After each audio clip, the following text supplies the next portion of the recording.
Bonjour à toutes et à tous, aujourd'hui ça va être en freebooks, donc il y en a pas mal que je voudrais vous présenter.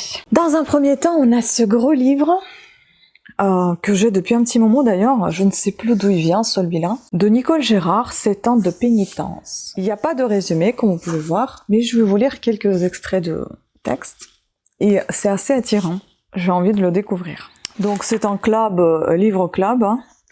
Ici nous sommes à 460 pages environ, c'est ça, ouais, 460 pages. C'est le livre qui date de 1975 et je vous lis quelques extraits. C'est assez intéressant quand on commence. Déjà, les événements et faits décrits dans ce livre sont rigoureusement exacts, mais pour des raisons évidentes, les noms de certains lieux et de certaines personnes ont été changés. Dans ces cas, toute ressemblance avec des noms réels ne serait donc fortuite.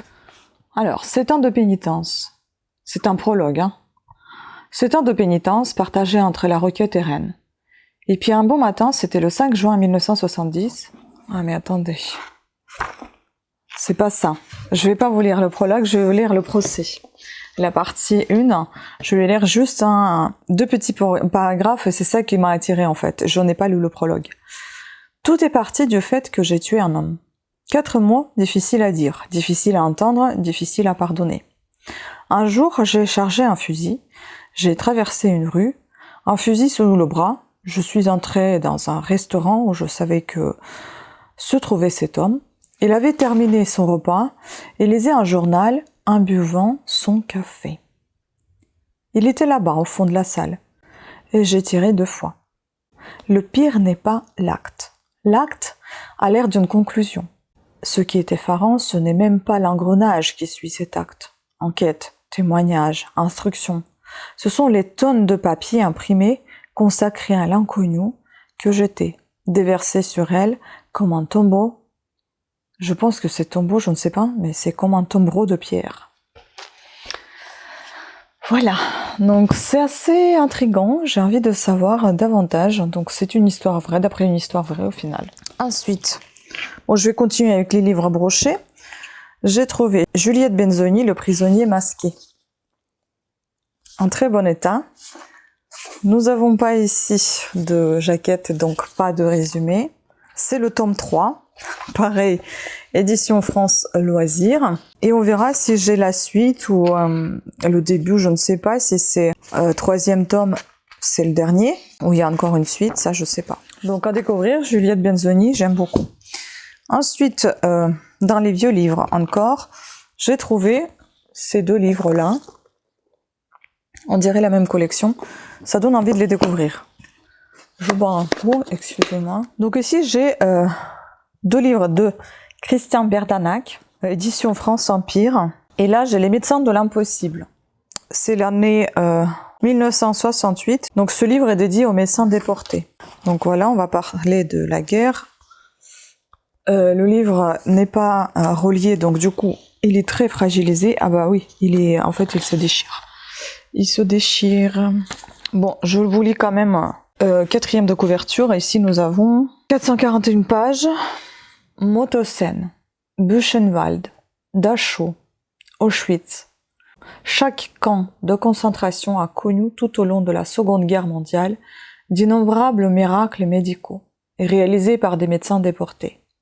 Dans cet univers créé pour l'extermination, les médecins de l'impossible, sans médicaments, sans outillage chirurgical, ont obtenu des résultats stupéfiants.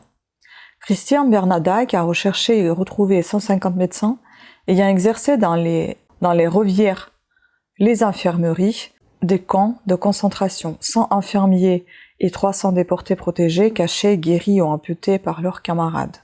Cette enquête sans précédent et 60 manuscrits inédits rédigés spécialement pour ce livre ont permis à Christian Bernadac de retracer le combat inconnu des médecins de l'impossible. Ce livre, malgré sa dureté et son intensité dramatique, comporte un message d'espoir. Il est une réponse aux médecins maudits. Dans cet ouvrage, l'un des plus grands succès de librairie de l'après-guerre, l'auteur retraçant l'aventure criminelle des chercheurs nazis qui pratiquèrent sur des cobayes humains différentes expériences médicales. Christian Bernadac, grand reporter à la télévision française, n'est plus aujourd'hui seulement le spécialiste des guerres, des révolutions ou des bouleversements de notre monde avec les médecins maudits et les médecins de l'impossible. Il a su donner à l'enquête historique une nouvelle dimension. Donc ça, c'est le deuxième livre finalement après celui-ci. Écoutez, ça a l'air vraiment très intéressant et je pense que ça va être assez choquant comme lecture. Pareil, ça c'est son premier pour coup livre et l'autre c'était le deuxième. Donc les médecins maudits aux mêmes éditions. Et ici nous avons 288 pages. Donc celui-ci il est beaucoup plus petit. Et en revanche celui-ci il est relié. Et pourquoi ils n'ont pas fait l'autre relié? Quand les livres sont collés c'est vraiment nul je trouve parce que ça se décolle et ça se décompose. Dommage, on ne peut pas les garder après. Oui, celui-ci il est relié donc déjà c'est bien.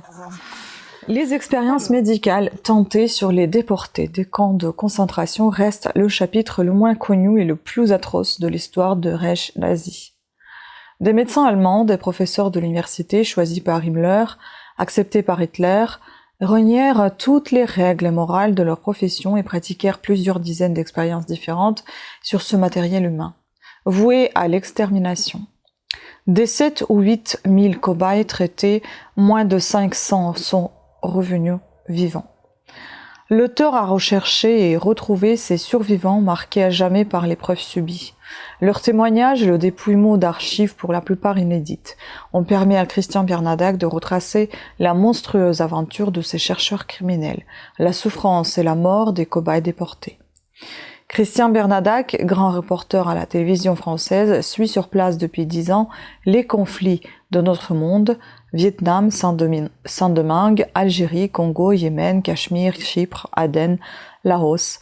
Jamais, dit-il, dans mes voyages, je n'ai rencontré même chez des êtres primitifs un tel sadisme, une telle bestialité. Et eux, les médecins maudits, avaient juré de sauver des vies, de soulager les souffrances. C'est ce que je dis toujours, même les animaux ne sont pas aussi, comment dire, pas sauvages, mais oui, aussi, n'ont pas un esprit aussi tordu que peut avoir un humain. Les gens se font du mal. Quant aux animaux, c'est pas du tout pareil. Ils peuvent se faire du mal, mais parce qu'ils chassent, parce qu'ils tuent, etc. Mais ils font pas le mal par plaisir, quoi. Et là, dans notre monde, malheureusement, ça existe. Donc ensuite, j'ai trouvé ce livre-là, qui a l'air sympa, Les rubans roses de Colette Chatry, Souvenirs d'enfance. Je pense que ça doit être un petit peu tristonné, mais ça m'a donné envie de le découvrir quand même. Donc c'est un petit livre aux éditions de Boré, Souvenirs d'enfance, 2007. Il est en très bon état, quelques petites taches, mais pas sans importance sur la tranche. 308 pages, juste là, de petites taches. Ah non, ici un petit peu aussi, mais bon. Un très bon état quand même. Les objets oubliés, c'est ça, vous voyez, c'est tout de suite les recherches. Les objets oubliés ont un pouvoir magique. Ils gardent en eux nos souvenirs.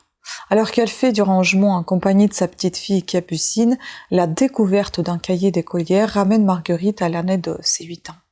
Elle était alors une enfant espiègle, qui portait un regard candide et curieux sur les choses, un regard qu'elle n'a jamais perdu. Pour le plus grand plaisir de Capucine, elle se met à lui raconter ses 400 coups.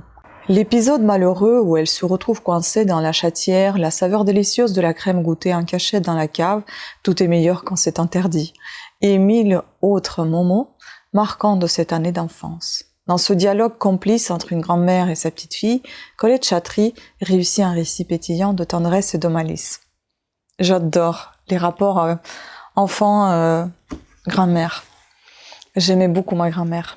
La citadelle d'argent. Aventure verte, et je pense que c'est pour enfants, Anthony Horowitz. Bon, écoutez, je pense que je vais quand même le lire, on verra bien. Si c'est trop enfantin, ben non, mais on verra, pourquoi pas. Je crois que j'ai déjà lu 9 histoires d'Anthony Horowitz, que j'ai d'ailleurs revendu, à vous glacer le sang, je crois que ça s'appelait comme ça, mais ça va pas glacer le sang. C'est ça à partir de 11 ans, donc non, je pense que ça, je vais pas le lire. Mais bon, je vous le montre quand même, il est en très très bon état, donc... Jérémy et Nicolas ont d'étranges pouvoirs télépathiques, mais Jérémy est kidnappé, Nicolas erre dans New York à sa recherche, il apprend que de nombreux enfants ont disparu, certains ont été retrouvés morts, un mystérieux ennemi rôde. Toutes les pistes semblent converger vers un immense bâtiment de la ville, la citadelle d'argent. Ou peut-être que je lirai, ça donne envie quand même. Je lis pas vraiment la littérature enfant parce que ça m'intéresse pas du tout, même, parce que j'avais déjà essayé et j'ai pas du tout aimé, je suis pas du tout dans le bain. Puis j'ai adoré ce livre, Philippe Kerr, la trilogie berlinoise, et je crois que j'avais ça dans ma wishlist. Regardez-moi, il est en super bon état, en parfait état. Ben même, je pense qu'il est neuf en fait, parce que là, la tranche, elle n'est pas du tout cassée. Donc ici, nous sommes aux éditions Livre de Poche, c'est un policier, édition du Masque, plus de 1000 pages. Donc, publié pour la première fois entre 1989 et 1991, L'été de cristal. La pâle figure et un requiem allemand ont pour toile de fond le Troisième Reich à son apogée, et après la défaite, l'Allemagne en ruine de 1947. Bernie Gunther, ex-commissaire de la police berlinoise, est devenu détective privé. Désabusé et courageux, perspicace et insolent, Bernie est à l'Allemagne nazie, ce que Philip Marlowe est à la Californie de la fin des années 1930. Un homme solitaire, témoin de son époque. Des rues de Berlin nettoyées, entre guillemets, pour offrir une image idyllique aux visiteurs des Jeux Olympiques, à celle de Vienne, la corrompue, Bernie enquête au milieu d'actrices et de prostituées, de psychiatres et de banquiers, de producteurs de cinéma et de publicitaires. La différence avec un film noir d'Hollywood, c'est que les principaux protagonistes s'appellent Heydrich, Himmler et Goering. Donc ce livre a reçu le prix de lecteur 2010, policier thriller. Donc on reste encore dans la guerre, comme l'autre livre. Et ça ne se termine pas là, donc on continue avec José Miguel Ruig, Le rendez-vous de Berlin, traduit de l'anglais par Marie-Pierre Bay. On est ici aux éditions Folio, on est à 160 pages environ. Le livre est neuf, pareil. Ce soir-là, cette dernière nuit, je jurai à Marina que je la chercherai et la retrouverai un jour. Je ne savais ni où, ni quand, mais j'y parviendrai. C'était un serment enfantin, bien sûr. Elle resta silencieuse longtemps. Puis, elle, qui ne m'avait jamais dit qu'elle m'aimait, me fit répéter tout bas encore et encore jusqu'à ce que je prononce les mots correctement. Ich liebe dich. C'est à Berlin que Gonzalo, un jeune vénézuélien, retrouvera finalement Marina. Et ce rendez-vous, il l'aura attendu 7 ans, 8 mois et 14 jours. À 15 ans, il était tombé éperdument amoureux de la très belle Marina, 35 ans, épouse d'un client allemand de son père. Leur relation très physique, très intense, durera quelques semaines à peine, puis la jeune femme repartira pour l'Europe. Quand il la revoit, il a 22 ans. C'est un homme, toujours fou d'amour. Mais nous sommes en 1939, et la sublime Marina, qui est juive, est devenue une créature traquée, abandonnée de tous. Quel risque Gonzalo prendra-t-il pour elle? Une histoire d'amour, très belle couverture, j'adore cette coiffure. Voilà, je pense que ça va être très très triste. Et enfin, le tout dernier, c'est Le fond de l'âme effraie de Guy Langlois, aux éditions Fayard, prix du Quai des Orfèvres en 2001. Voilà, un petit peu plus âgé que les autres, enfin les deux précédents, mais il est tout neuf en fait, il n'a jamais été ouvert, ça se voit.